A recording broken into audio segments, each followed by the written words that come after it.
शुद्धोपयोगी और शुद्धोपयोगी के भेद से मुनियों के दो भेद हैं।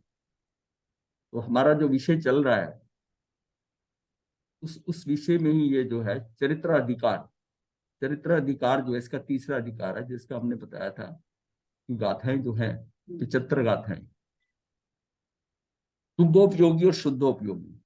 कल इससे पहले हमारा जो चल रहा था कि आगम ज्ञान का प्रयोजन स्वयं पर का ज्ञान पर पदार्थों में मूर्छा छोड़ना है। तो आगम ज्ञान का प्रयोजन क्या है कि आगम ज्ञान का प्रयोजन स्वयं पर का ज्ञान कर और पर पदार्थ में स्वयं पर का ज्ञान हो जाएगा। इसी से हमारा भेद ज्ञान पुष्ट होता है। भेद ज्ञान से हमारा संवर होता है। अगर जितना भेद बढ़ता जाएगा हमारा संवर बढ़ता जाएगा, और संग संग संग जो संवर बढ़ेगा तो निर्जरा भी बढ़ेगी। तो बात कहाँ आती है, सारा भेद विज्ञान। तो भेद विज्ञान से पहले भेद ज्ञान होना चाहिए। भेद ज्ञान कहाँ से होगा, वो हमें आगम ज्ञान से होगा। आगम ज्ञान का प्रयोजन स्वयं पर का ज्ञान कर पर पदार्थों में मूर्छा छोड़ना है। यदि आगम का ज्ञाता होकर भी कोई पर पदार्थों में मूर्छा को नहीं छोड़ता तो वो मोक्ष को प्राप्त नहीं हो सकता। सारी बात तो अपने आप को उनसे अलग करने की है और समझना पूरा कि जीव अजीव का, जैसे होता है जीव अजीव का ज्ञाता हूं, इसका मतलब उसको भेद ज्ञान है। जिसके शरीर आदि पर पदार्थों में परमाणु प्रमाण भी मूर्छा बुद्धि है, जिसमें कि जिसके शरीर आदि पर पदार्थों में, सारे आगे पर पदार्थ शरीर आदि, उसमें उसकी मतलब परमाणु मात्र भी मूर्छा बुद्धि होती है, वह समस्त आगम का धारक होने पर भी मुक्त नहीं हो सकता। कितना भी पांडित्य ले ले, पांडित्य चढ़ा ले अपने पे, वो नहीं होता, क्योंकि उसको कहीं पर भी मूर्छा बुद्धि है। और कितनी बताया, परमाणु प्रमाण, अंश मात्र भी थोड़ी सी भी रह गई ना तो वह समस्त आगम का धारक होने पर भी मुक्ति अर्थात सिद्धि को प्राप्त नहीं कर सकता। जो शत्रु और बंधु वर्ग, ये इनकी 41वीं गाथा है, जो शत्रु और बंधु वर्ग में समान बुद्धि वाला है, जो क्या है लाभा, गाथा आती है लाभा लाभे, हाँ सुए दुखे। तो उस वो गाथा क्या है कि शत्रु और बंधु वर्ग में, शत्रु और मित्र का समझ लो, में समान बुद्धि वाला है, जो सुख दुख मान अपमान प्रशंसा निंदा में समान है, पत्थर के ढेले और स्वर्ण में समभाव वाला है, तथा जीवन और मरण में समान है, वह श्रमण कहलाता है। वो श्रमण कहलाता है। अब यहां पर यह है कि आगम का ज्ञान हो गया और यहां पर उसने सर्ववृत्ति भी ले लिया, सब कर लिया। अब बात आती है सारी उपयोग की। अब उसका उपयोग कहाँ ठहरा, ये बात तो माननी की होगी। इतना करने के बाद में अशुभ योग से, अशुभ उपयोग से वो निकले, शुभ में आ जाएगा, शुभ में आ जाएगा। अब शुभ से और शुद्ध का आपने बात करनी है। शुभों में भी, शुभ उपयोग में भी कभी कभी वो शुभ में जाता है, लेकिन वो उसको पता है कि यह शुभ है, तो वो भी जो होगा वो बुद्धिपूर्वक नहीं होगा, अबुद्धिपूर्वक हो जाएगा। शुभोपयोगी और शुद्धोपयोगी के भेद से मुनियों के दो भेद। इनमें शुद्ध उपयोगी मुनि आश्रम से रहित होता है। जिसका शुद्ध उपयोग हो गया वो ज्ञानोपयोग में हो गया। उसकी क्या ज्ञान चेतना है, उसकी ना कर्म चेतना है ना कर्म फल चेतना है। ना तो उसे करने करने का भाव आएगा ना भोगने भोगने का भाव आएगा। सहज हो जाएगा, सहज हो जाएगा। और ज्ञान ज्ञान के कारण जैसा हो रहा है वैसा ही वो उसको सहजता से करता जाएगा। उनमें शुद्ध उपयोगी मुनि आश्रव से रहित होते हैं और शेष मुनि आश्रव सहित होते हैं। अगर शुद्ध उपयोग नहीं है तो आश्रव, यानी कि 7वें गुण स्थान से जब नीचे छठे पे आया तो उस समय क्या है, वो शुभोपयोगी हो सकता है, आश्रव होगा, आश्रव होगा। और छठे से जब 7वें गुण स्थान पे जाता है, जिसको कि हम ये कहते हैं कि इस गति में आज के समय में वो इसमें झूलता रहता है, झूलता रहता है। अब सिर्फ है कि 7वें का टाइम बढ़ता जाए, छठे में कम होता जाए। अगर 7वें से छूटकर छठे में टाइम बढ़ रहा है तो ये अवनति की ओर है। तब यह है कि इसका उसको ये होना चाहिए कि हाँ मेरे में ये भाव आया, मेरे में ये आया, और लेकिन उसी समय उसको रियलाइज हो रहा है कि ये गलत हो गया, ये गलत हो गया। गलत हो गया तो उसी समय वो आलोचना प्रतिक्रमण करेगा, यानी उसको वैसा रिस्पॉन्स अंदर से आ गया कि ये गलत हो गया। अब जितनी देर बाद गलती समझ आएगी उतनी देर वो छठे गुण स्थान में, उसको रियलाइज नहीं हो रहा, किसी के बताने पर रियलाइज नहीं, मतलब हुआ और वैसी समझ में आ गया गलत हो, वो पलट जाए, वो पलट जाएगा। ये टाइमिंग बढ़नी चाहिए। साधु के लिए है कि ये टाइम बननी चाहिए। इसमें शुद्धोपयोगी मुनि आश्रम से रहित है और शेष मुनि इसका मतलब आश्रम हो गया। तो जो काम हम करने आए हैं, जिसके लिए सर्ववृत्ति ली है, इसका मतलब है कि हमने तो कर्म बांध लिए फिर। शुभोपयोगी मुनि अरिहंत आदि परमेष्टियों की भक्ति करते हैं। अब मान लीजिए शुभ, शुभ का क्या डेफिनेशन होगी, शुभ को कैसे हम अलग करेंगे कि शुभोपयोगी मुनि अरिहंत आदि की परमेष्टियों की भक्ति करते हैं तथा प्रवचन और आगम से युक्त शुद्ध आत्मा स्वरूप के उपदेशक, मतलब उसके उपदेश देने वाले महामुनियों, या ये क्या है, महामुनियों या गुरु भगवंतों में गोवत्स के समान वात्सल्य भाव रखते हैं। जैसे गाय अपने बछड़े के साथ रखती है, उसी तरह का संबंध हो जाता है कि वो वात्सल्य भाव रखते हैं। गुरुजनों के आने पर, अब देखिए उसके शिष्य भी होंगे, उसके गुरु भी होंगे, गुरुजनों के आने पर उठकर उनका सत्कार करते हैं, उनके जाने पर अनुगमन के द्वारा उनके प्रति आदर प्रकट करते हैं। मन में यही भाव आता है कि हमारे ऐसा गुरु। दर्शन और ज्ञान के उपदेश करते हैं, शिष्यों को दीक्षा देते हैं, उनका पोषण करते हैं, अपने पद के अनुकूल वैयाव्रत या शुश्रूषा करते हैं। रोग अथवा क्षुधा तृषा आदि से प्रभावित जो अन्य श्रमण है, किसी को रोग है या उसको क्षुधा तृषा सता रही है, उसके प्रति आत्मीय भाव प्रकट कर यथोचित उनकी समस्या का समाधान का प्रयास करें। अब वो उसके अंदर भाव क्या होता है कि गुरु बैठे हैं, बातचीत कर रहे हैं किसी से बैठे, तो जो वो शिष्य होगा ना, वो पानी ले आता है, वो पूछता नहीं है, डिस्टर्ब नहीं करता, वो उनके पास पानी लाकर और ऐसा बस पास में खड़ा हो जाता है, पानी लेके वो देख लेते हैं प्यास लगी है तो पकड़ लेते हैं, नहीं तो वो कहते हैं रख दो यहाँ पे। लेकिन उसने अपनी ड्यूटी कर दी कि अब इनको 1.5-2 घंटा हो गया है, ये बोल रहे हैं, ये बात कर रहे हैं, इनको मैंने, ये उसकी क्या बात है कि ये उनकी क्या है कि उनकी व्यवव्रत या शुश्रूषा अगर उनको है। अब ये अगर बात है कि वो कह के बताए पानी ला दो या मेरा, वो नहीं कहेंगे, उठ के जाएंगे, डिस्टर्ब होगा, तो पानी वहीं ला दो। रोग अथवा क्षुधा तृषा आदि से प्रभावित श्रमण के प्रति आत्मीय भाव प्रकट कर यथोचित उनकी समस्या का समाधान का प्रयास करें। किसी को देखा क्षुधा है, तृषा है, दूसरों का ध्यान भी रखना है, दूसरों को भी ध्यान रखना, उसने गुरु का भी ध्यान रखना और अपने शिष्यों का भी ध्यान रखना, शिष्यों का भी ध्यान रखना, तो उसका समाधान करते हैं। गलान वृद्ध और बाल मुनियों की सेवा के निमित्त लौकिक जनों अर्थात गृहस्थों के साथ संभाषण करके समस्याओं का समाधान कराने का प्रयास कर। अब कोई गृहस्थ उनके पास आ गया और उनका पता फलाने संत को ये प्रॉब्लम है, तो उसके लिए उसकी दवाई, उसके लिए कौन सा उचित भोजन है, वो शायद नहीं कहेगा संत कि भाई इसका थोड़ा पेट खराब है, गोचरी पे आएंगे तो इनको थोड़ा इस बार खिचड़ी का लाभ देना क्योंकि इनका पेट खराब है।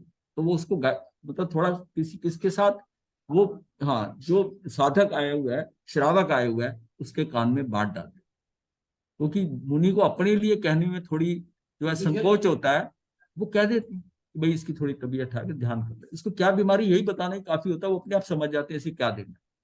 तो ग्लान वृद्ध और बाल मुनियों की सेवा या उनके लिए दवाई की कोई जरूरत है तो वो कहकर मंगवानी है, तो ये उनको दवाई मंगा, साथ संभाषण और समस्याओं का समाधान करने का प्रयास करते। शुभोपयोगी मुनियों के ये प्रशस्चर्या अपुनर्भव अर्थात मोक्ष का साक्षात कारण नहीं है। अपुनर्भव का मतलब जिसका दोबारा बनी मतलब मोक्ष, अपुनर्भव अर्थात मोक्ष का साक्षात कारण नहीं है, परंतु उससे सांसारिक सुख रूप स्वर्ग की प्राप्ति होती है। ये जो सारा कुछ ऊपर बताया गया है ना, ये सारा जो है उसके लिए जो है देवलोकों की प्राप्ति है, ये करने के बाद इसमें मोक्ष की बात नहीं। उनकी ये प्रशस्चर्या परंपरा से मोक्ष के कारण हो सकती है, मोक्ष का कारण, हाँ, मोक्ष का कारण हो सकती है। शुद्धोपयोगी मुनि इन सब विकल्पों से दूर हटकर शुद्धात्म स्वरूप के चिंतन में लीन रहते। अब ये शुद्धोपयोगी की बात है। शुद्धोपयोगी मुनि इन सब विकल्पों से दूर हटकर शुद्धात्म स्वरूप के चिंतन में लीन रहते हैं। कर्णानुयोग की पद्धति से वह शुद्धोपयोग श्रेणी से प्रारंभ होता है। कर्णानुयोग की पद्धति के अनुसार जो करने योग्य है करना चाहिए। देखिए हमने 2 योग होते, चरणानुयोग, कर्णानुयोग। चरणानुयोग में तो जैसा है कि जो नियम बने हुए हैं उनके अनुसार आपने कार्य करना है, और कर्णानुयोग में जो करनी है उस समय की स्थिति में जो करने योग्य है वैसा करना। तो कर्णानुयोग की पद्धति से ये शुद्धोपयोग श्रेणी से प्रारंभ होता है तथा उनकी उत्कृष्ट सीमा पर पहुंचकर कर्मशय का कारण होता है। अब जैसे जैसे उसकी सीमा उत्कृष्ट शुद्धोपयोग की श्रेणी शुरू हो जाती है शुद्धोपयोग की, और आगे बढ़ सकता है शुद्धोपयोग का। तो उसमें शुरुआत हुई है, शुद्धोपयोग आता है, तो उसके अनुसार उसकी उत्कृष्ट सीमा पहुंचकर कर्मशय का कारण होता है। मुनि वेश धारण कर कर भी जो लौकिक जनों के संपर्क में हर्ष मनाते हैं, मेरा वो भगत आ गया, मेरा ये आ गया, कौन सा है, ये तथा उन्मार्ग में प्रवृत्ति करते हैं, वे श्रमणाभास है तथा अनंत संसार के पात्र होते हैं। भवलिंग सहित मुनि मुद्रा वेश उस जीव को 32 बार से अधिक धारण नहीं करना पड़ता। अगर भवलिंगी साधु है, भावों से, हाँ भावों से साधुपना है उसका, द्रव्य से नहीं है, तो तब उसको ये जो है ना, ये उसमें आया कर्मकांड 619 के अंदर कि वो जो है 32 बार से ज्यादा भव नहीं लेगा। मतलब ये बात उन्होंने मेंशन की हुई है कर्मकांड के 619 में। उसी के भीतर वह मोक्ष को प्राप्त हो जाता है। 32 से ज्यादा नहीं करेगा, इसका मतलब 32 नहीं, ये नहीं कि 32 ही करेगा, वो उसके अंदर, हाँ 32 के अंदर अंदर, उससे ज्यादा नहीं बढ़ सकता। हाँ था, परंतु मात्र द्रव्यलिंग सहित मुनि मुद्रा धारण करने की संख्या निश्चित नहीं है। उसके तो ओकों का मेरू पर्वत भी बन सकता है।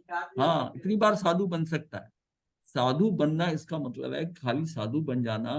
द्रव्यलिंगी साधु जो है, जो सिर्फ कपड़े वेशभूषा बोल ली और अंदर से उसकी विचारधारा क्या है, तो कई बार ऐसे जिसकी विचारधारा गृहस्थों से भी गई गुजरी, तो वो क्या है कि मात्र द्रव्यलिंगी से मुनि मुद्रा धारण करने की संख्या ये निश्चित नहीं है, संख्या इसका कितने जन्म हो, अनंत बार भी वह पद धारण करता है, तभी उसके जो ओगे हैं, हाँ वो ढेर लग जाता, परंतु उसके द्वारा नवग्रेव से अधिक का पद प्राप्त नहीं कर सकता। वो वहां से भी अगर जाएगा ना हर बार, तो 21वें देवलोक से ऊपर नहीं जा सकता, नहीं जा पाता। जो मनुष्य ग्रस्त अथवा मुनि की चर्या से युक्त होता हुआ अरिहंत भगवान के इस शासन को समझता है, वह अल्प काल में ही प्रवचन सार के अर्थात सिद्धांत के रहस्यभूत मर्म परमात्म भाव सार को पा लेता है। मतलब ये जो प्रवचन सार है ना, ये एक्चुअल में क्या, ये आगम सार, ये जितने सिद्धांत है ना, उनका रहस्यभूत मर्म यानी कि परमात्म भाव सार को पा लेता है।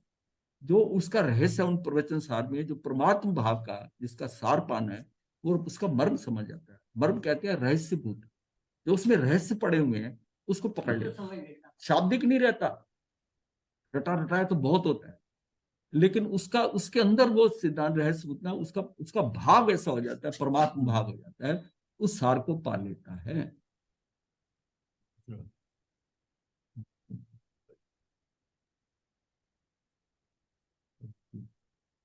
अब है इसमें बात नहीं है कि प्रवचन सार की गाथा, अब प्रवचन सार की गाथा जो ज्ञानाधिकार है, जिसमें 108 गाथाएं हैं, अब उसमें 6, 11 और 69 और ये 92 यानी 69 और 92, ये 4 गाथाएं के अनुसार पर्याय से जानकर उन्हें निज को द्रव्य गुण पर्याय से जानकर जिस प्रकार पर्यायांश की उपेक्षा कर प्रभुता में ध्रुव अंश को वर्ण करता है, जो पर्याय का अंश है, एक पर्याय दूसरी पर्याय प्रति समय आ रही है, उसकी उपेक्षा कर प्रभुता में जो ध्रुवता है, ध्रुव अंश है, प्रभुता में ध्रुव अंश को वर्ण करने का निर्देश बताया। इसी में ये बताया कि तू उत्पाद वैसे अपनी दृष्टि को हटाकर, यानी कि पर्यायार्थिक से, पर्यार्थिक दृष्टि है तेरी, पर्यायों को देखता है, अवस्थाओं को देखता, अब ये हो गया, अब ये हो गया, वो उसकी ध्रुवता पे देखे, द्रव्य पे देखे।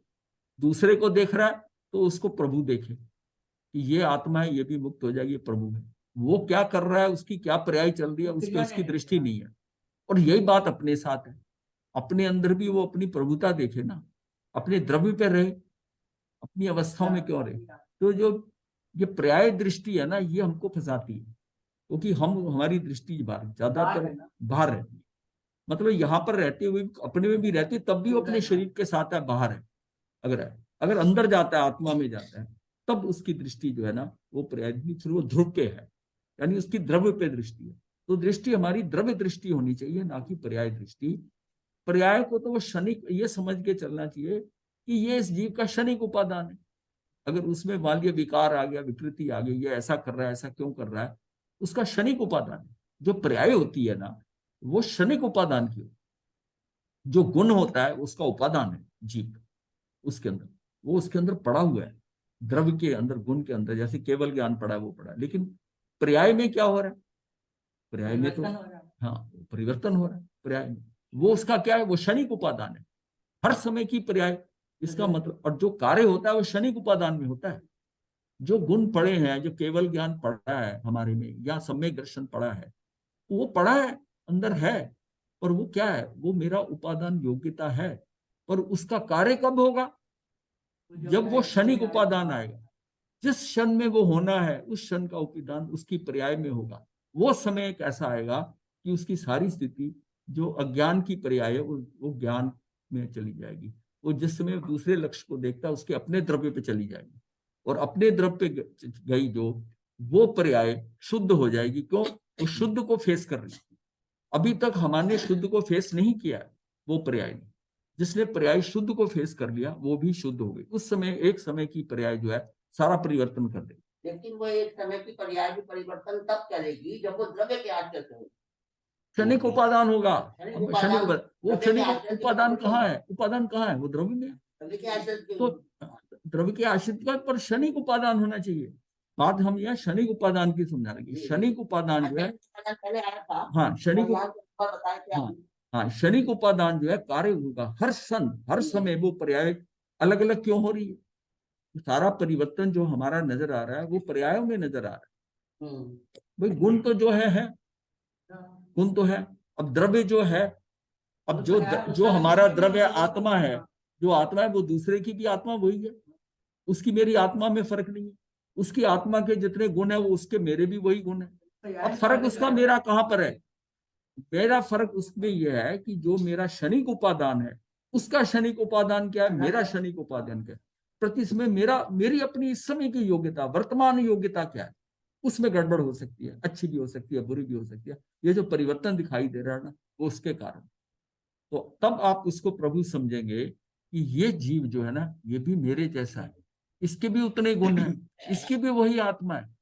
अब फर्क क्या हो रहा है कि ये जो पर्याय आ रही है, ये टेम्परेरी परिवर्तन है। कैसे परिवर्तन है? आंधी आ गई, धूल पड़ रही है, गर्मी पड़ रही है, आपको पता है हमेशा थोड़ी पड़ेगी। ये परिवर्तन परिवर्तनशील है। जो ऐसी विकृतियां हो रही हैं आपके साथ या किसी और के साथ हो रही है, ये कहते हैं इग्नोर इट। वो प्रति क्षण बदल रही है, वो हमेशा नहीं होने वाली। वो अगले क्षण सही वाला खराब हो सकता है, खराब वाली सही हो सकती है। तो अपनी दृष्टि को हम अपने द्रव्य पर रखें और दूसरे के भी द्रव्य पर रखें, दूसरे के गुणों को भी ध्यान रखें, अपने गुणों का भी ध्यान रखें। तो उस पे हम दोनों बराबर है। उसमें तो हम ना तो उसके गुण कम है आत्मा के, ना मेरे कम है। द्रव उसका भी वही है, वही मेरा। ये कहीं ना इसकी इसकी आत्मा जरा ज्यादा सुपीरियर है मेरे से कम, नहीं, ऐसा नहीं है। तो फर्क कहाँ आ गया? फर्क सिर्फ पर्याय में आ रहा है, पर्याय में आ रहा है, पर्याय में आ रहा है। तो वो मतलब वो जो मेन करने वाले हैं, वो तो वो है, मतलब वो जो एक्टर है ना, वो सेम है। उसके डायलॉग जो है वो भी सेम है। और वो जो एक्टिंग कर रहा है ना, जो कर रहा है इस टाइम एक्टिंग, उसमें गड़बड़ हो रही है। एक अच्छी कर रहा है, एक खराब कर रहा है। और वो क्या, वो एक समय में हो गए, ठीक है। अभी खराब की वही वही एक्टर बहुत बड़ी एक्टिंग भी कर दे। हम देखते हैं ना, इस फिल्म में इसने बहुत अच्छा काम किया, दूसरी फिल्म में कहते हैं इसमें इसका कुछ अच्छा रोल नहीं। तो उस दिक्कत कहाँ है? ये अपने को समझना है कि ये जो कर रहा है ना, ये बहुत पर्याय है, अवस्था है, बहुत शॉर्ट टाइम है, बहुत शॉर्ट है। तो ये पर्याय है, ऐसी दृष्टि अगर बन जाए, हाँ तो आप दृष्टि, हाँ, सब कुछ सारा काम होगा। दृष्टि द्रव्य पे यही लाना है अपने आप को। हम दूसरे के अब जब देखते हैं ना, तो उसको हम सारा जीरो कर देते। हम उस व्यक्ति की, अपने को भी क्या है, अपने के अंदर तो यह है कि थोड़ा उसमें अपने का ही अपनत्व जो है, अहमत भी है कि अपनी गलती नहीं नजर आती, दूसरे की बड़ी जल्दी नजर आती है। अपनी ये नहीं कह सकता कि मेरा ये वो यही तो हमारी है कि शुद्धोपयोग के अंदर, कि मेरे उपयोग में शुद्ध उपयोग मुझे बताता तो यहाँ गलत है। शुभ उपयोग में, शुभ उपयोग में मैं फिर भी बहता हूं। मैं जो कर रहा हूं उसको अच्छा समझ रहा हूं, जबकि वो उसकी मुक्ति के हिसाब से अच्छा नहीं है, संसार के हिसाब से अच्छा है। शुद्ध उपयोग में ऐसा मतलब ये बात साधु संतों को भी नहीं मालूम कि मेरे लिए भला क्या है। अब जो ये मंत्र तंत्र जंत्र पुड़िया सब कर रहे हैं, ये सब कर रहे हैं, उसका मतलब क्या है? भला कर रहे हैं। वो जो भले वाली बात हो रही है ना, वो भला किसका? आपकी, आपके संयम में आपको अपना भला करना है। पर के भले के लिए तो बहुत लोग बैठे हैं, समाज सुधारक बैठे हैं, सुधारने वाले लोगों को बैठे हैं। इसमें फर्क इतना ही है कि आपने दूसरों को नहीं सुधारना, अपने को सुधारना, अपने को सुधारना। महाराज जी एक बात, हाँ जी, बोलो बोलो ये। आप म्यूट हो गए जी। अच्छा, शुद्ध उपयोग अवस्था में तो जीव स्वभाव में रहेगा ना, तो फिर वो इन गलतियों से हाँ कैसे हो जाएगा? हाँ, नहीं नहीं, शुद्धोपयोग तो है ही है, ये तो यही लिखा ना कि लेकिन एक वो गलती शुद्धोपयोगी क्यों शरण करेगा? है। फिर वो समझेगा क्यों नहीं कि क्या गलत है या क्या? ये शुभ उपयोग में शुद्धोपयोग और आप क्या समझते अशुभ हो? उपयोग में समझ में आता ये देखिए, ये स्विंग चलता रहता है। शुद्धोपयोग एक तरह से नहीं जा रहा, उसके अंदर भी आज भी अगर शुद्धता की बात आती है तो शुभता में फंस जाता है। आप शुभता में ही कहते हैं ना, उसको बताते हैं, कारण बताते हैं शुभ, शुभता में कई क्रियाएं ऐसी हैं जिसको दूसरे को गाइड करते हैं, तो उस टाइम शुभोपयोगी है ना। आप प्रवचन दे रहे हैं, शुभोपयोग है। आप ये सब क्लास लग रही है, ये शुभोपयोग है। ये शुद्ध नहीं है, हम बाहर शुद्ध, हम बाहर हैं। ये हाँ, ऐसे ही आप हर चीज को समझेंगे कि मैं बाहर हूं कि अंदर हूं, किस तरह। समझ गया महाराज। मतलब ये है आपका स्वयं उपयोग जा रहा है, आप से समय में है कि पर समय में है? पर समय में, पर पे जा रहे हैं तो वही गड़बड़ हो जाएगी। आप जितना ज्यादा स्वयं में रखे तो ठीक है, अगर पर पे दृष्टि आती है तो उसको प्रभु समझे, और उसकी जिस बात पे आप कमेंट देते हो कि ये व्यक्ति खरा है खराब है, वो उसकी पर्याय है। आप दूसरे को पर्याय देख रहे हो। देखिए द्रव उसका नजर आ रहा है आपको, द्रव के गुण आपको नजर आ रहे हैं, जो कुछ वो कर रहा है वो पर्याय कर रहा है, उस पर्याय से उसको आप नंबर दे देते हो, ये व्यक्ति अच्छा है खराब है, पर्याय। अब कभी कभी ये बहुत अच्छा करता है, कभी कभी नहीं अच्छा करता है, ये क्या है? उसकी पर्याय है। और उस पर्याय से दृष्टि हटाकर इग्नोर कर दोगे आप। अब कैसे पर्याय से दृष्टि हटाते? बच्चा वही गड़बड़ करता है, आप उसको टॉलरेट करते हो, ये समझ के ये नादान। अब क्या है, आप उसके द्रव्य पे और उसके गुण पे ध्यान दे रहे हो। वो जो हरकत कर रहा है वो गलत कर रहा है, पर उसके द्रव्य और गुण को देखकर बच्चा है बिल्कुल ना, मतलब इसको समझ ही नहीं है, समझ ही नहीं। दूसरे बड़े को देख के आप कह सकते हो ये ना समझ, अंदर सोच सकते हो ये गलती कर रहा है कोई, ऐसा इसके बस में नहीं। मैं कहता हूं अगर आप समझिए, जब एक समय की पर्याय बदल रही है, क्या दूसरे व्यक्ति के बस में है? जैसे बच्चे के बस में नहीं है गलतियां करना, उसको आप इग्नोर करते हो, आप उसको इग्नोर नहीं कर सकते। ये व्यक्ति है तो मेरे जैसा, पर ये इससे हो रहा है, हाँ, इसकी पर्याय, इसका क्षणिक उपादान इसके हाथ में नहीं है।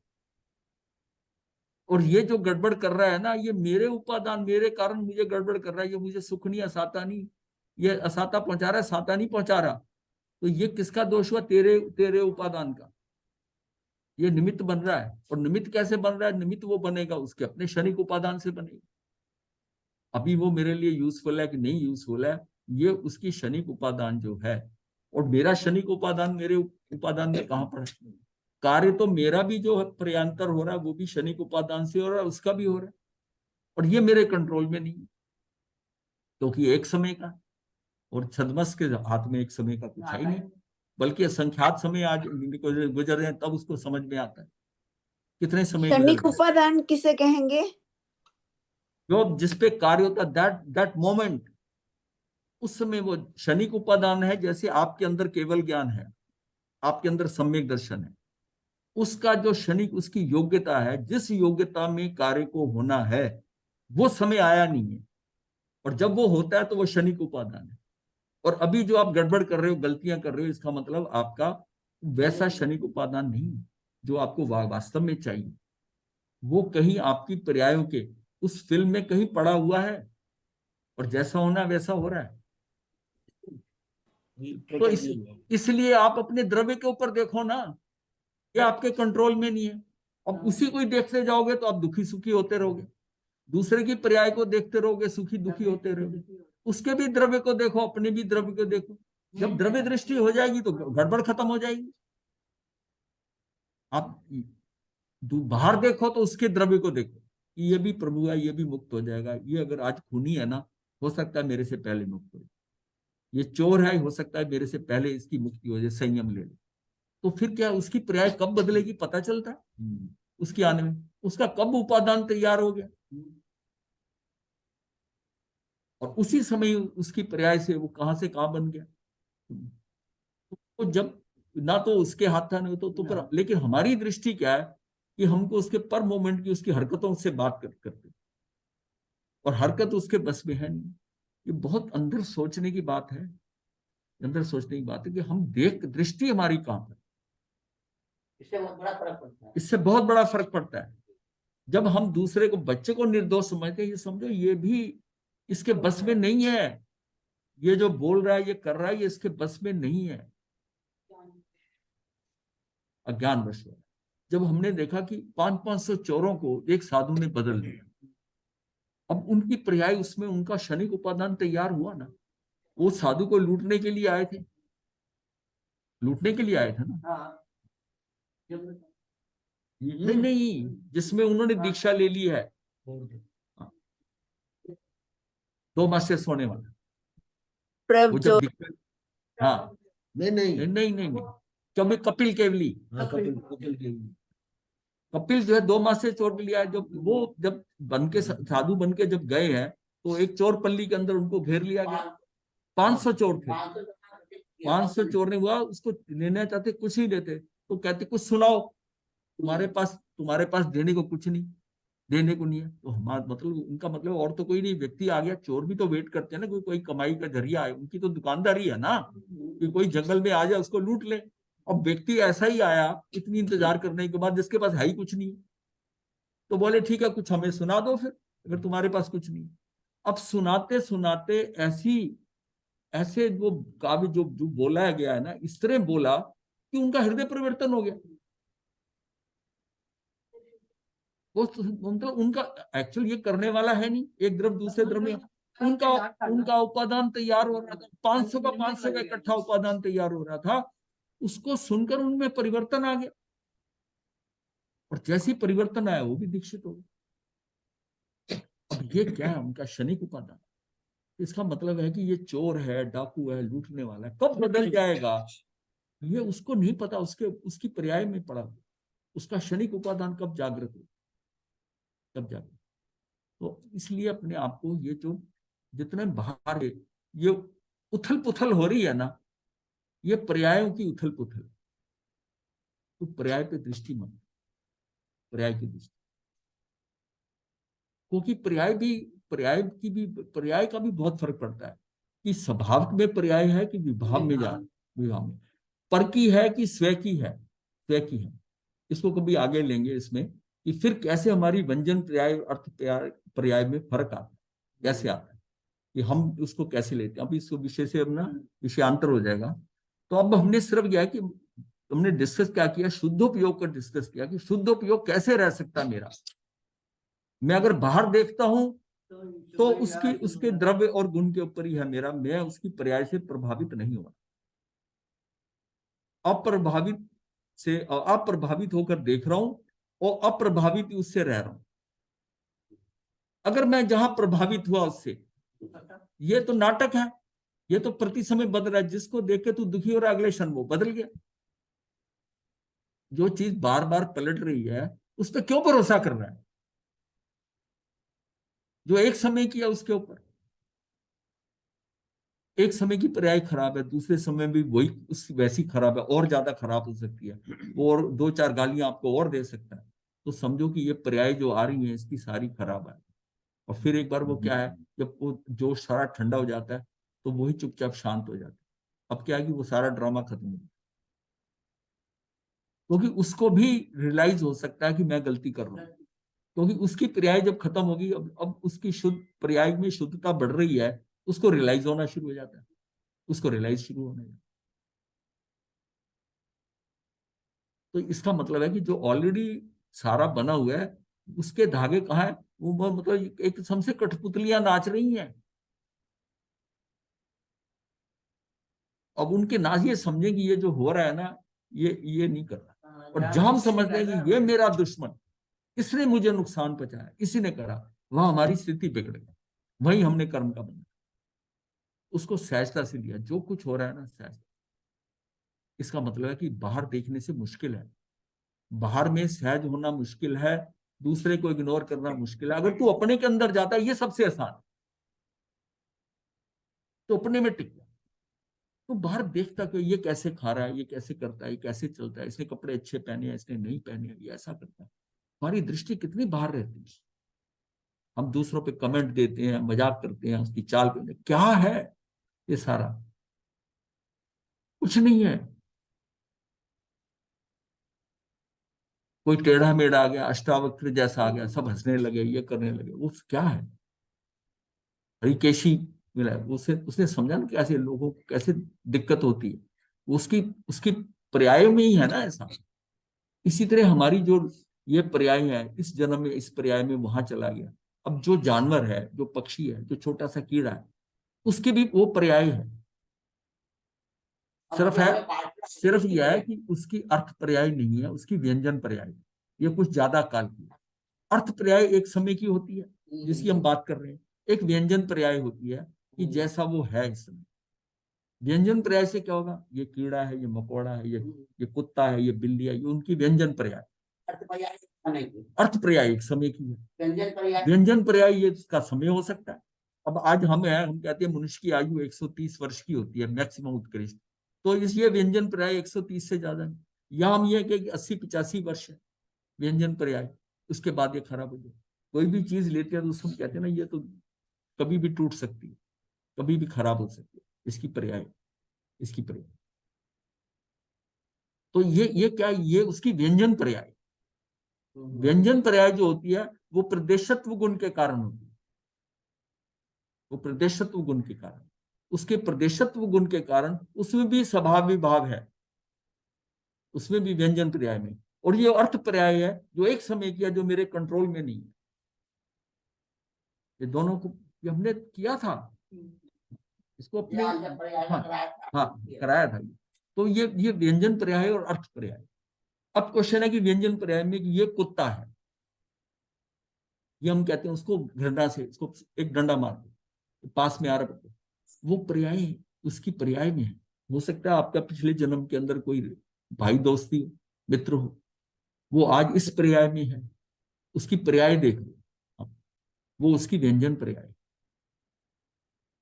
अब ये सारा खेल पर्याय है, तो पर्याय दृष्टि हटानी पड़ेगी। उसको भी मानो कि ये मनुष्य बन के ये हो सकता है मेरे से पहले मुक्त हो।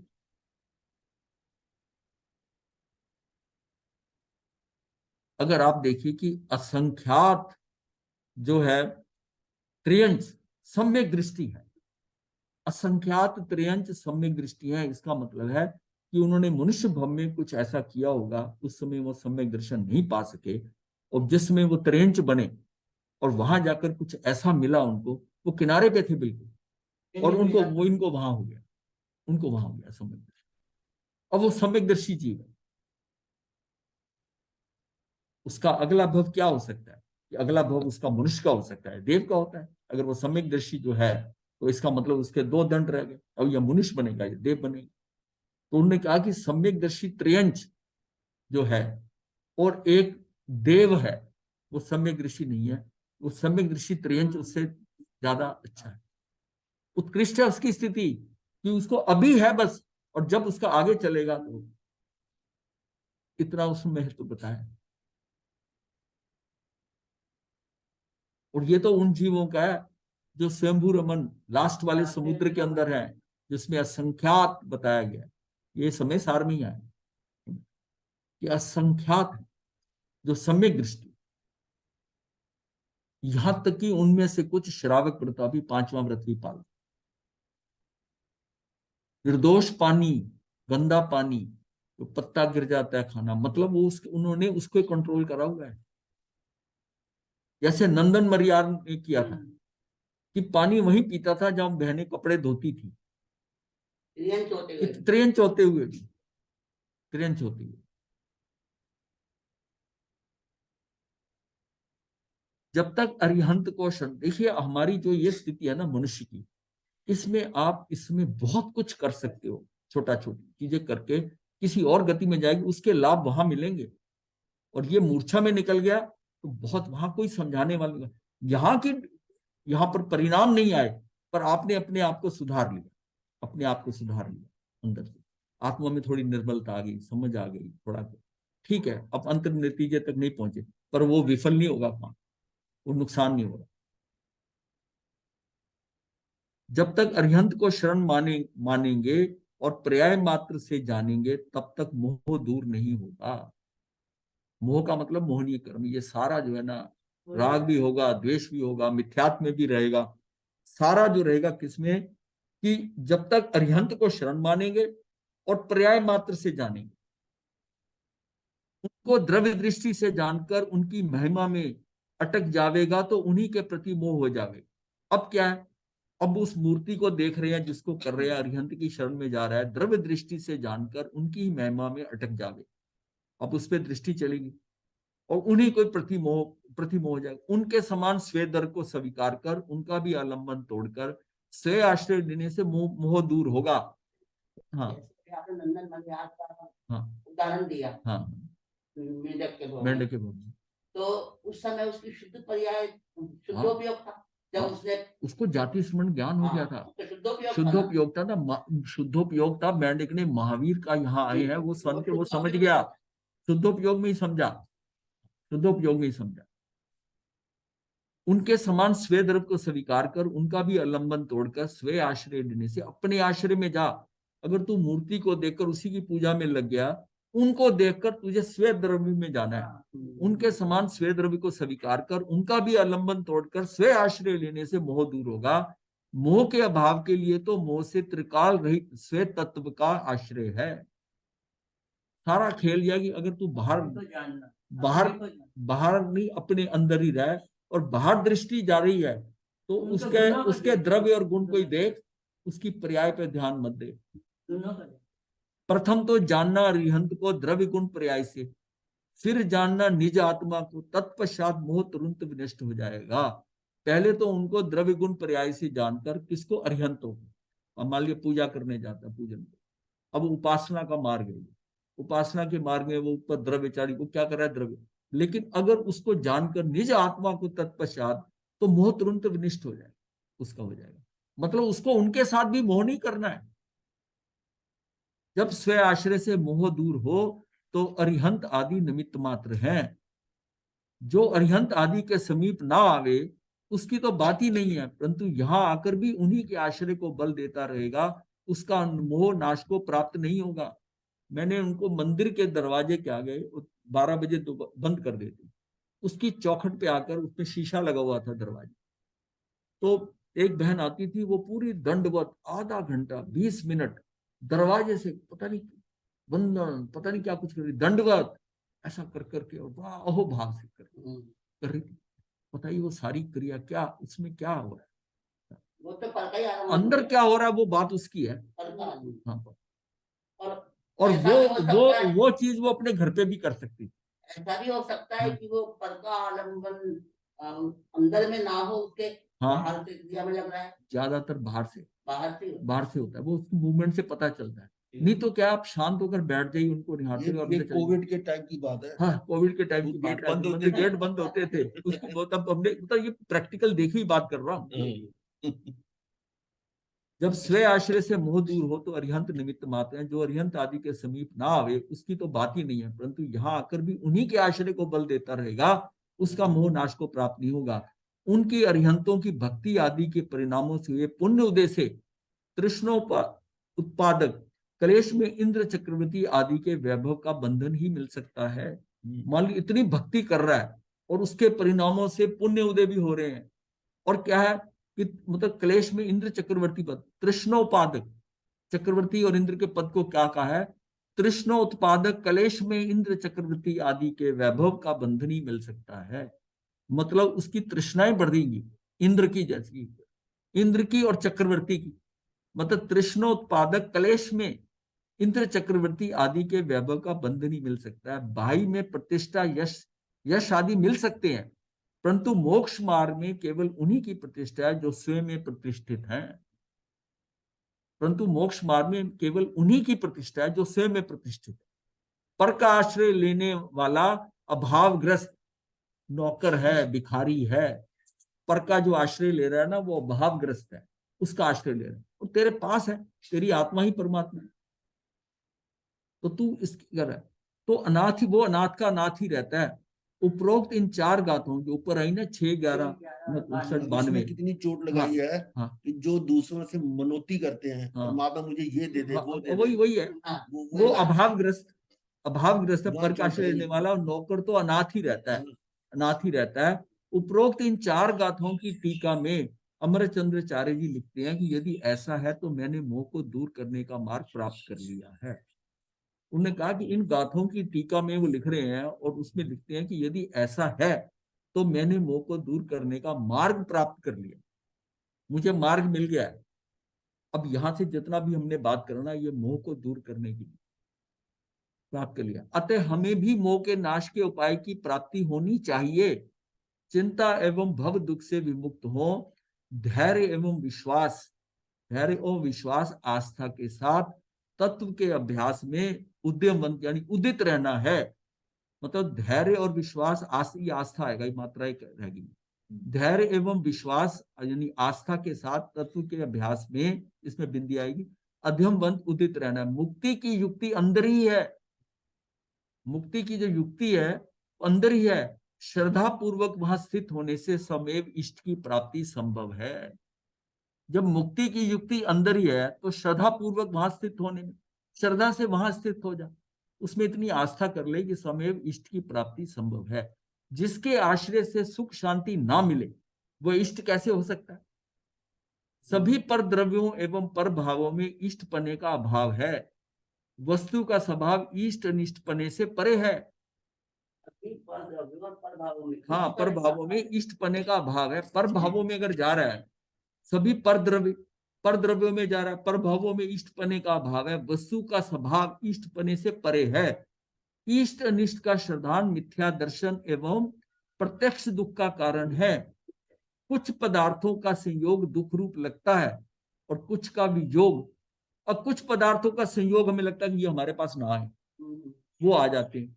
और कुछ जो अच्छे लगते हैं उनका वियोग हो रहा है, तब भी दुखी हो रहा है, तब भी हो रहा है। तो ये क्या है? जिसका संयोग हुआ उसका वियोग निश्चित है। भाई जिसका संयोग होना है उसका वियोग निश्चित है। अब बात ये आती है कि जिसका संयोग हुआ उसका वियोग तो निश्चित है, पर जिसका वियोग हुआ उसका संयोग निश्चित नहीं है। हाँ ठीक है। संयोग के वियोग का तो नियम है, परंतु वियोग उपरांत संयोग का कोई नियम नहीं है। सच बात तो यह है कि संयोग की तुलना में वियोग का काल अनंत गुना है। संयोग आके मिलता है ना, उससे जब वियोग हुआ तो वो काल अनंत गुना हो सकता है।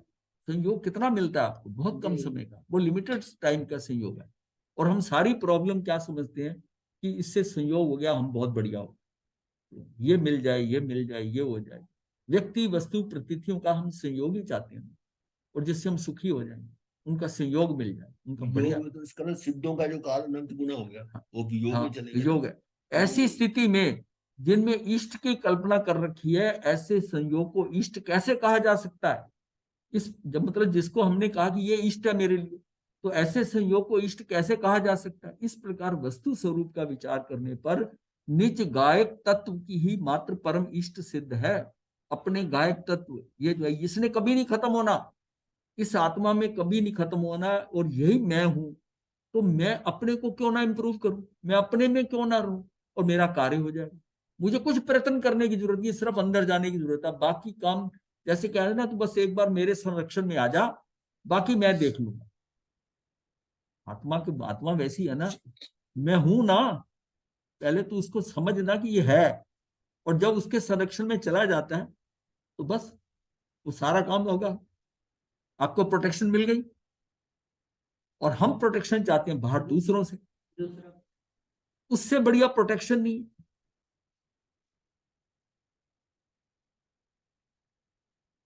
इस प्रकार वस्तु स्वरूप का विचार करने पर निज गायक तत्व की एकमात्र परम इष्ट सिद्ध होता है। निज स्वभाव दर्शाने वाले देवगुरु शास्त्र को जो इष्ट कहा गया है वह भी उपचार मात्र है। देवगुरु शास्त्र जिसको हमने कहा कि इसको इष्ट कहा गया, वह भी उपचार मात्र है। वह भी तब जब उनके सानिध्य में निज आश्रय ले, उनके सानिध्य में निज आश्रय ले। इतना काम वो करेंगे। देव, गुरु और शास्त्र जो है, ये क्या है कि उनको इष्ट कहा गया है, वो उपचार मात्र है, वह भी तब जब उनके सानिध्य में निज आश्रय ले।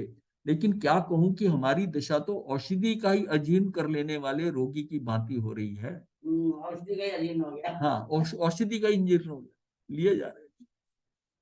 जो राग रहित उपदेश देने वाले से ही, जिसने तुमको राग रहित उपदेश दिया, अरिहंत भगवंतों ने, आप गुरुओं से भी ले लो, कुछ भी ले लो, राग रहित उपदेश वाले से ही राग जोड़ जोड़ कर दुखी है। जिसने मतलब राग रहित होने का उपदेश दिया, हमने उसी से ही राग कर लिया। पर के बहुमान में आत्मा का अनादर है। पर का अगर बहुमान कर रहा है, आप दूसरे का अगर बहुमान करते रहोगे, ये बहुत अच्छा है, ये बहुत बढ़िया आदमी है, तो अपना अनादर कर रहे हो ना। आप परमात्मा को देखकर मूर्ति के आगे कि ये महान है, ये ऐसे हैं, मैं, अब आप अपना अनादर कर रहे हो। जब तक आप ये नहीं कहते कि ये मेरे जैसे हैं या मैं उनके जैसा हूं, आप अपना अनादर क्यों कर रहे हो? पर के बहुमान में, जो पर का बहुमान है,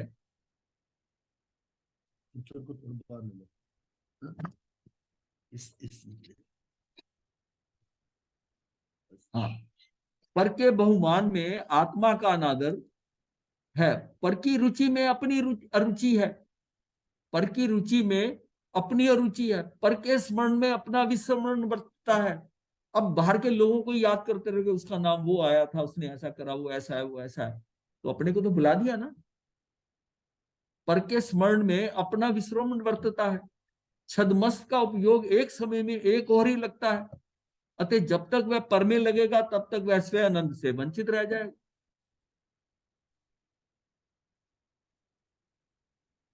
भाई दृष्टि हटी, दुर्घटना घटी। अपने से दृष्टि हटी और दुर्घटना घटी, तो इसका मतलब है जब तक पर में लगेगा, तब तक वह स्वयं आनंद से वंचित। यद्यपि राग क्रमशः ही छूटता है, परंतु राग की रुचि, राग से किंचित लाभ की मान्यता एक समय में ही छूटती है। ये जो उसकी रुचि है ना राग की, यानी राग से मुझे कोई लाभ होगा, ये मान्यता एक समय में ही छूटती है।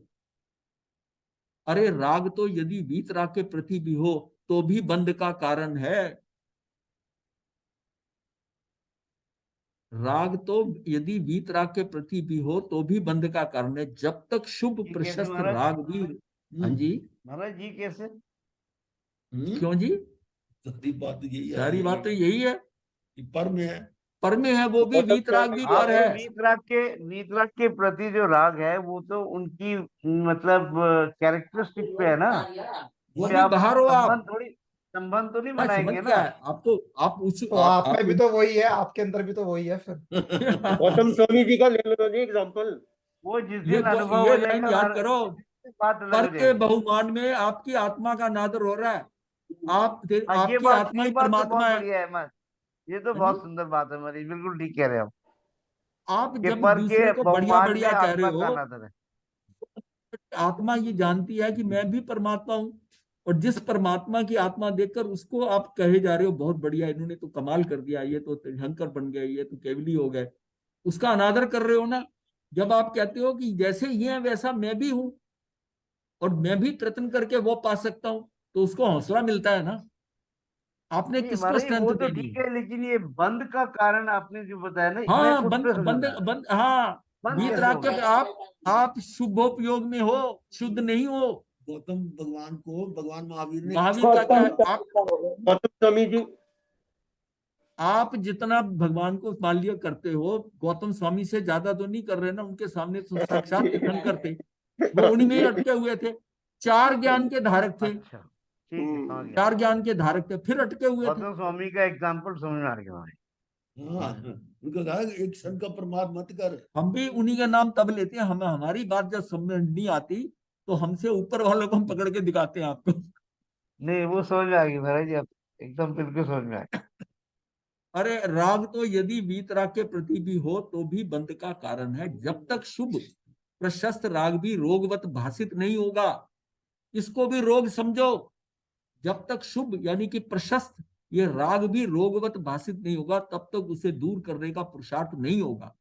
राग का एक अंश भी शुद्ध उपयोग में बाधक है, घातक है। इस चैतन्य ध्रुव स्वभाव के अतिरिक्त सब पर है। आपके अपनी चेतना के अलावा अपने ध्रुव स्वभाव के अतिरिक्त सब पर है, लेकिन आपने ग्रेजुअली उससे आओगे। पहले सीधा किसी आदमी को जो अशुद्ध उपयोग में है उसको हम उठाकर उसको ये बताने लगे, वो धीरे धीरे बढ़ता आएगा। जब देखो कि ये बहुत शुभ उपयोग में आया तो फिर उसको छुड़ाना है कि देव गुरु धर्म को। गुरु भी कहता अब तू मेरा भी। महावीर क्यों कहते थे कि ये छोड़। यहां तक वर्णन एक जगह आया है कि महावीर की गोचरी के लिए, दिगंबर मान्यता में तो नहीं मानते थे कि वो भोजन लेते थे तीर्थंकर बनने के बाद, लेकिन हमारे यहाँ वर्णन किया है। और सुधर्मा लाते तो इनका भाव रहता था कि भगवान मुझे कहें। ये बेले बेले पारना करते थे, तो कम से कम जिस दिन मेरा पारना उस दिन तो भगवान के लिए मैं लाऊं। उनकी बड़ा अहोभाव रहता था। भगवान ने कभी उस भोजन नहीं। तो सुधर्मा स्वामी की जो गाथा आई ना, सुधर्मा स्वामी को लोहार भी कहते थे, उनका गोत्र था लोहारी। तो उसमें लिखा हुआ है कि लोहारी मेरा भोजन लाए, लोहारी भोजन लाए, क्योंकि इसकी इसमें इतनी आसक्ति है इसकी मेरे प्रति, ये भोजन मान के इसको वो भी तोड़नी है। तू मेरा भोजन ही लाएगा, वो लाएगा। पर उनका अंदर से कोई बदल नहीं सकता। इस चैतन्य ध्रुव सब ऐसा आया कहीं? ये आया हुआ है, गाथा बता दूंगा, गाथा है मेरे पास, हम बता देंगे। और बिना प्रूफ के तो हम बात ही नहीं करते हैं।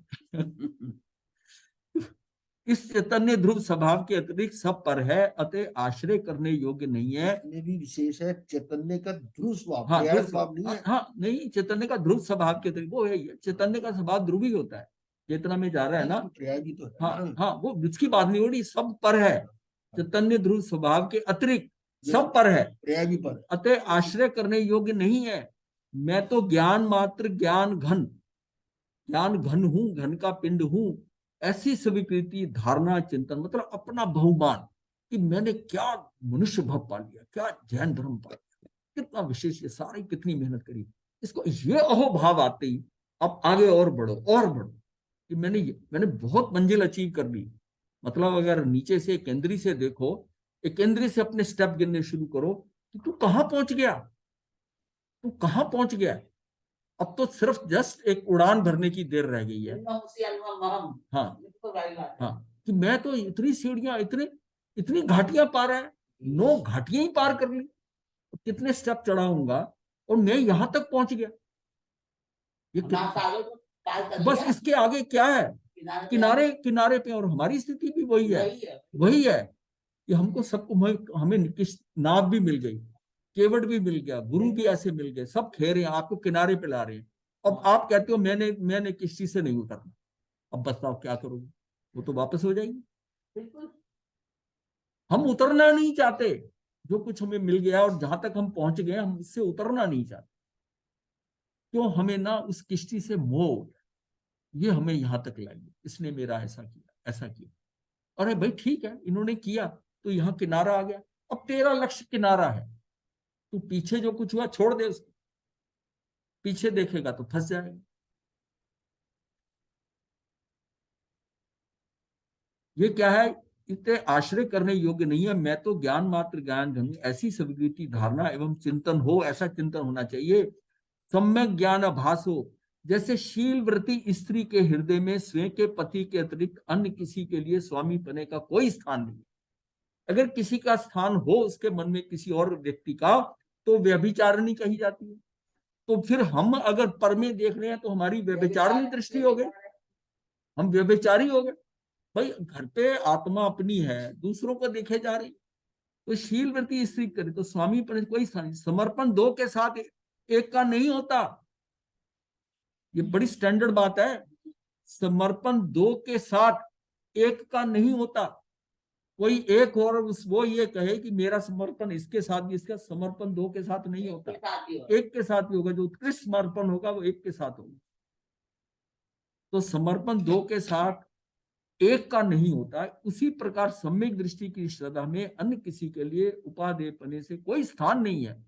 बस एक ही ध्येय है, एक ही श्रेय है कि एक शुद्ध आत्मा ही उपाधि है। मेरे पास क्या नहीं है जो दूसरों से मुझे मिलेगा? भाई मेरे पास क्या नहीं है जो मुझे दूसरों से मिलेगा। विचार तो करे कि मैं अपने में ही स्वयं पूर्ण हूं। मैं यहां तक पहुंच गया हूं, जब तक कमी दिखेगी तब तक अभिलाषा एवं वेदना दूर होने वाली नहीं है। स्वरूप से दृष्टि हटी तो दुर्घटना घटी। अपने स्वरूप से दृष्टि हटी तो दुर्घटना घटी। ये बात सत्य है कि कितनी देर स्वरूप से दृष्टि हटी की परिणति विभावों के गर्त में गिरी है। पर के भूले मतलब पर के त्यागे। पर के भूले यानी कि पर के त्यागे बिना निज का कार्य संभव नहीं है। ना भूल पाना कमजोरी है। जहां छुटकारा नहीं हो पाता, त्याग नहीं सकते, उनको भूल नहीं सकते, ये हमारी कमजोरी है, स्वरूप नहीं है। अतः स्वरूप के आश्रय से पर का विस्मरण ही श्रेयस्कर है। पर को भूलते जाओ, ये श्रेयस्कर है। पर का आश्रय से पर का विस्मरण हो भी जाए तो क्या लाभ। अगर पर के आश्रय से पर का विस्मरण हो भी जाए तो क्या लाभ है। पिछला हिसाब चुकाकर नया कर्ज लेने वाले की तरह कर्जदारी रहा ना। भाई एक का आश्रय छोड़ा और पर का विस्मरण हो भी जाए, मान लीजिए पर के आश्रय से, अब उसकी उससे उधारी हो गई। पर के आश्रय से उससे उधारी हो गई ना। तो पिछला हिसाब चुककर नया कर्ज लेने वाले की तरह कर्जदारी रहा। पर को साथ लेकर निज की प्राप्ति असंभव है, क्योंकि ये मार्ग अकेले का है। मतलब मिलकर रहना संसार है। पर को साथ लेकर निज की प्राप्ति असंभव है। अहो कब ये धन्य घड़ी आवे जब पर का भी विकल्प तो नहीं, ध्यान ध्याता ध्येय का भी विकल्प ना आवे। कब ये धन्य घड़ी आवे जब पर का भी विकल्प तो नहीं, ध्यान ध्याता और ध्येय का भी विकल्प ना आवे। जितनी शक्ति बाहर की ओर लगेगी उतनी ही कमजोरी बढ़ेगी। समझ में आ रही है बात। कमजोरी में तो विश्राम महाराज की जी ये लाइन अवश्य। का जरा सुझाइए। ये धन्य घड़ी आवे जब पर का हाँ, भी धन्य विकल्प घड़ी तो आवे नहीं, जब ये लाइन ही सुझाए। पर का विकल्प भी क्या आता है कि मैं ध्यान करूं। वो ध्यान करने के लिए ध्याता बन जाता है और उसका कुछ ध्येय होता है। ये भी उसने जो रखी हुई अपेक्षाएं, जो उसने रखी इच्छाएं हैं कि मेरा ऐसा हो जाए, ऐसा हो जाए, वो विकल्प भी नहीं आए। ये आपका शून्यता, मतलब आप अंदर है बिल्कुल, आपको वो भाव भी नहीं आ रहा कि ऐसा करूं, मैं ध्यान भी करूं, ध्याता बन जाऊं और मेरा ध्येय सफल हो जाए। ये बिल्कुल अंत समय की बात है। इससे भी निकल जाओ, मतलब कुछ विकल्प ही नहीं रहे। मतलब यहां तक पहले तो हम संकल्प संकल्प करते हो, मतलब विकल्प जो आ रहे हैं ना, वो विकल्प ये करे, ये हो जाए, मेरा ऐसा हो जाए, वो भी नहीं। मतलब आप कोई निकल ही जाए। जितनी शक्ति बाहर की ओर लगेगी उतनी ही कमजोरी बढ़ेगी। कमजोरी में तो विश्राम की आवश्यकता है, ना कि दौड़ धूप की। कमजोरी अगर होगी तो विश्राम करो, और आप कर रहे हो दौड़ धूप। विकल्पों की दौड़ धूप से कमजोरी घटने की संभावना नहीं है। मुक्ति मार्ग सुझाने वाला तो प्रत्येक मनुष्य का अंतर्मुखी पुरुषार्थ है।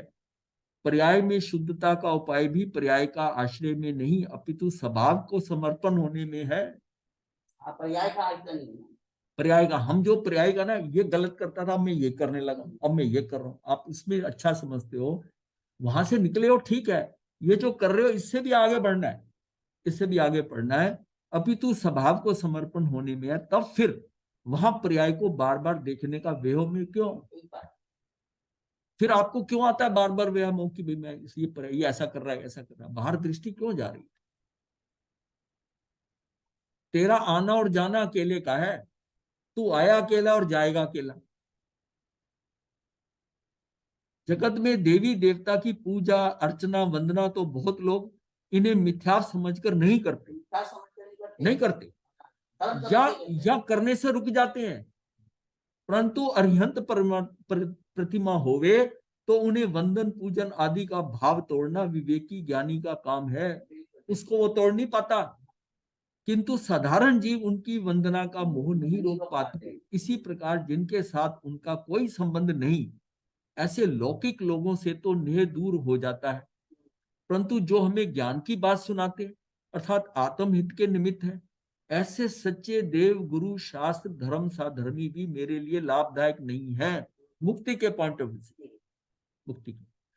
ऐसा भाषित तो ज्ञानी को ही होता है, वह भी स्वरूप से बाह्य है, अर्थात मेरी स्वरूप सीमा में, स्वानुभूति में उनके लिए कोई स्थान नहीं।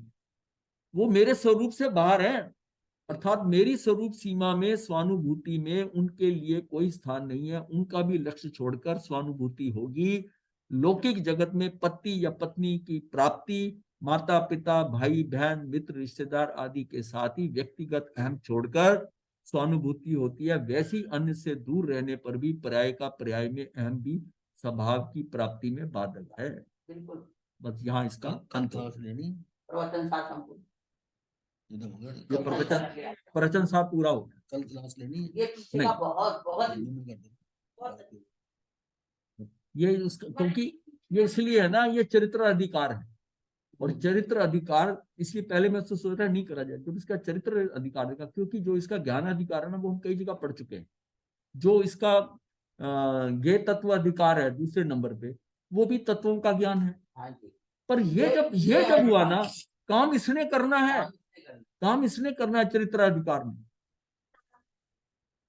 अब तो टाइम है नहीं, अब टाइम है नहीं है। हो जाएगा वो तो आपको। आप- ये कई बार रिपीट होगा। ये बातें हम करते हैं, ये थोड़ा, ये तो अब शब्द आपके थोड़े ये शब्दों का है, लेकिन भाव पकड़ो आप, जी। भाव पकड़ो। क्लास कर दो। हाँ, कल भी कह दिया था। वैसे अब जो है, कल से क्लास नहीं होगी।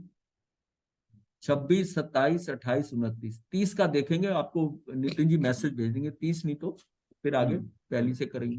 पहले से टाइम टाइम टेबल भी चेंज करना पड़ेगा फिर। मान 30 को नहीं तो बताएंगे।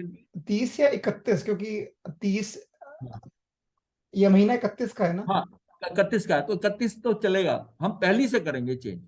तब टाइम जो होगा ना, थोड़ी दिक्कत आ जाएगी। पहली से टाइम बड़ा फर्क पड़ जाएगा। तो आज वाले का थोड़ा चिंतन करना। ये जितना हमने प्रवचन सार इतने दिनों में किया है, ये इसका सार है, ये इसका सार है। इसको आपने पकड़ना है और इसको अपने अंदर करना है कि मैंने कहाँ से छूटकर कैसे कैसे आगे बढ़ना है। पकड़ना कहीं नहीं,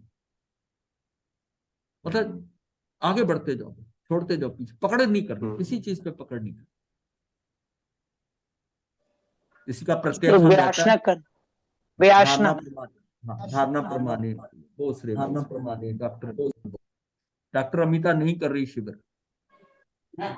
नहीं कर रही, गुरुदेव कराया हुआ है रजिस्ट्रेशन मैंने, करा पर दिया मेरा है? थोड़ा, हाँ मैंने तो 15-20 दिन पहले ही करा दिया था हाँ, ये रजिस्ट्रेशन। दुविधा चल रही है चेहरे पे, तो दुविधा है। हाँ चेहरे पे दुविधा, क्योंकि थोड़ा डामाडोल हो रहा है वो। वही मेरी तो हाँ, एक ही नजर आ प्रॉब्लम रहा है है, मेरी। नजर आ रहा है, चेहरे पे ग्रैंड दुविधा डॉटर है। को 102 हाँ फीवर होया हुआ है, और उसके दादी माँ गिर गए कल, बाथरूम में स्लिप हो गए, उनको चोटें आई है, तो फिर से मेरी ड्यूटी है। मैं बड़ी ये अंतराय दुख क्रम हो ना रहा है कि बांध मैं, लेके खड़ा। अंतराय क्रम एक एक बांध छोड़े जा रहा है। हाँ जी। अब ये आपको पर तो मैं अपने यहाँ पे रह के पूरी, यहाँ पे रह के जो अभी आपने इतने दिनों में पढ़ाया उसको करने की कोशिश कर रही हूँ पूरा। फिर नहीं आती। यही तभी मैंने कहा था आप नहीं आ रही हो। आपको पहले ही पता लग गया गुरुदेव, मैंने आपने तो विकल्प चुन लिए, आपने विकल्प चुन लिए। ठीक है, जैसी आपकी इसमें, क्योंकि ये भी केबीपी में पड़ा हुआ है जैसा आपका। गुरुदेव की गुरुदेव आज्ञा से प्रार्थना करवा देना। धारणा प्रमाणी बहुत श्रेय। आज के वाला जो लास्ट में हमने 15 मिनट में किया है ना, 20 मिनट में, इसको जरूर रिव्यू करना। ये सार है, मतलब ये है ना, ये जितना समझ लो कि आज तक जितनी हमने वो 405-7 जितनी भी क्लासें हुई हैं, उसमें आकर वो ये जो है ना, ये पूरा सार बता रहा है कि हमने करना क्या है इसको। और ये रेस्ट भी मिल गया आपको, इसको आप रिव्यू करोगे प्रवचन सार को। अल्टीमेटली जो काम है ना, वो चरित्र में होना है। वो तो नीचे के स्टेप्स हैं, ज्ञान दर्शन जो है, और चरित्र में तब भी हमें सपोर्ट कर रहा है। पर इसमें ये समझ ली ना, तो तब भी कोई इतना स्टैंड नहीं करता।